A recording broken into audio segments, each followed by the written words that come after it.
జగన్మోహన్ రెడ్డి గారు మొన్న పులివెందులలో చేసినటువంటి కామెంట్స్, అవినాష్ రెడ్డి చిన్నపిల్లాడని, పాపం ఏమీ తెలియకుండానే అవినాష్ రెడ్డి పాలు తాగే పిల్లాడు, అతనికి ఏమీ తెలియకుండానే అన్యాయంగా కేసుల్లో ఇరికించే ప్రయత్నం చేస్తున్నాడని, వివేకానంద రెడ్డి గారిని చంపింది ఎవరో ప్రజలకి తెలుసు, ఆ భగవంతుడికి తెలుసు, వివేకానంద రెడ్డి గారికి తెలుసు అని ఇలా రకరకాలైనటువంటి పిచ్చి కామెంట్స్ అయితే చేశాడు. ఆ కామెంట్స్ వల్ల తన గొయ్యి తానే తీసుకున్నట్లుగా జనాలందరూ కూడా అనుకుంటూ ఉన్నారు. రాజకీయ విశ్లేషకులు కూడా అదే భావిస్తున్నారు. ఎందుకు అంటే ప్రజలందరికీ తెలుసు అక్కడ జరిగిందేంటి, అవినాష్ రెడ్డి గారు అక్కడ ఉండి సాక్ష్యాలని మాయం చేయబోవటం, ఇవన్నీ కూడా ప్రజలందరికీ తెలిసినటువంటి విషయాలే. ఆ తర్వాత సాక్షి పత్రికలో హార్ట్ అటాక్ అని రావటం, ఆ తర్వాత జగన్మోహన్ రెడ్డి గారు రకరకాల ప్రచారాలు చేసి నారాసుర రక్త చరిత్ర అని మభ్యపెట్టే ప్రయత్నం చేయటం, ఆ తర్వాత సిబిఐ ఎంక్వైరీలో అవినాష్ రెడ్డి గారికి ఫోన్లు వెళ్ళటం, అక్కడి నుంచి భారతీదేవి గారికి 5:30కో ఏమో తెల్లవారుజామునే ఫోన్ రావటం, కిందకు వచ్చి జగన్మోహన్ రెడ్డి గారిని పైకి పిలిస్తే భారతి గారు, జగన్మోహన్ రెడ్డి గారు కిందకు వచ్చి బాబాయ్ ఈజ్ నో మోర్ అంటాం, ఇవన్నీ కూడా వెలుగు చూసినటువంటి అంశాలే. మరి ఇన్ని అంశాలు ఇక్కడ జరుగుతుంటే మరలా చిన్న పిల్లాడు అవినాష్ రెడ్డి, యాక్చువల్గా ప్రతి ఒక్కరికి తెలిసిందే, ఎవరైనా హత్య జరిగితే పోలీస్ స్టేషన్లోనో లేదు పత్రికల వాళ్ళు అడిగినప్పుడు చెప్పొచ్చు కదా, కుట్లేసి వాటినన్ని రక్తపు మరకలు తుడిచి సాక్ష్యాలని మాయం చేసే ప్రయత్నంలో ఈయన అక్కడెందుకు ఉండి అంతా మ్యానిపులేట్ చేసే ప్రయత్నం చేస్తాడు. ఏదైతే జనాల్ని ఎర్రి గొర్రెలు అనుకొని మాట్లాడతాడో, ఎర్రి పుష్పాలని చేయాలని మాట్లాడతాడో ఈ పుష్పంగాడు ఎవరికీ తెలియదు. అసలు ఈయన ముఖ్యమంత్రి ఎలాగయ్యాడో కూడా ఎవరికి తెలియదు.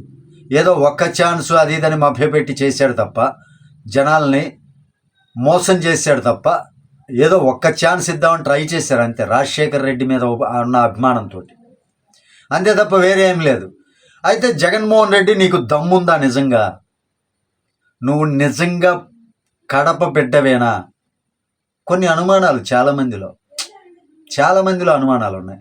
ఎందుకంటే వివేకానంద రెడ్డి గారి కుమార్తె చాలాసార్లు ఛాలెంజ్ చేసింది కదా, ఒక్కసారి కాదు, 2 సార్లు కాదు, చాలాసార్లు అనేక సందర్భాల్లో ఛాలెంజ్ చేశారు.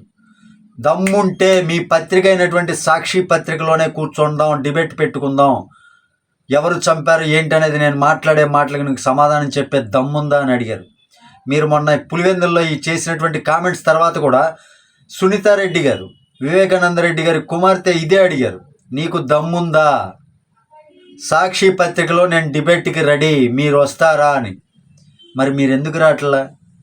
మీరు నిజంగా మీ అవినాష్ రెడ్డి చంటి పిల్లాడు, పాలు తాగే పిల్లాడు, నీ దగ్గర ఇంకోటి ఏదో సీకుతున్నాడు అనుకుంటే మరి నువ్వెందుకు వెళ్ళట్లేదయ్యా? నువ్వెందుకు వెళ్ళట్లా? జగన్ డిబేట్కి వెళ్ళొచ్చుగా. అదేమంటే వాళ్ళని బ్లేమ్ చేస్తావు, ఏమని చెల్లెళ్ళే విరోధులతోటి చేతులు కలిపారు, పసుపు చీరలు కట్టుకున్నారు. చెల్లెళ్ళ చీరలతోటి నీకెందుకు రా దివాన్? చెల్లెళ్ళ చీరలతోటి నీకెందుకంట? ఎవడైనా మనిషి అన్నాడు కడుపుకి కూడు తినే వెధవెవడన్నా అలా మాట్లాడతాడా? కానీ మాలినాడివి.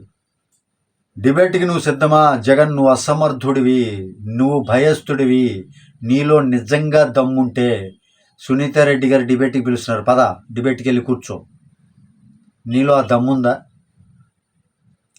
ప్రజలారా, ఇలాంటి నీచుణ్ణి తండ్రి చావును అడ్డం పెట్టుకొని రకరకాల కుట్రలు చేసి మరి సింపతి గెయిన్ చేసి మరి పదవి చేపట్టాలి అనే నీచుణ్ణి, ఒక బ్యాండేజ్ స్టార్ని, రాయి శ్రేషారని బ్యాండేజ్ కట్టుకొని తిరుగుతున్నటువంటి స్టార్ని ఎవరు కూడా ఇకనైనా నమ్మకుండా, ఇకనైనా కళ్ళు తెరిచి ఎవడేంటి అని నిజాలు తెలుసుకోవాలని నా మనవి. Thank you. జై హింద్.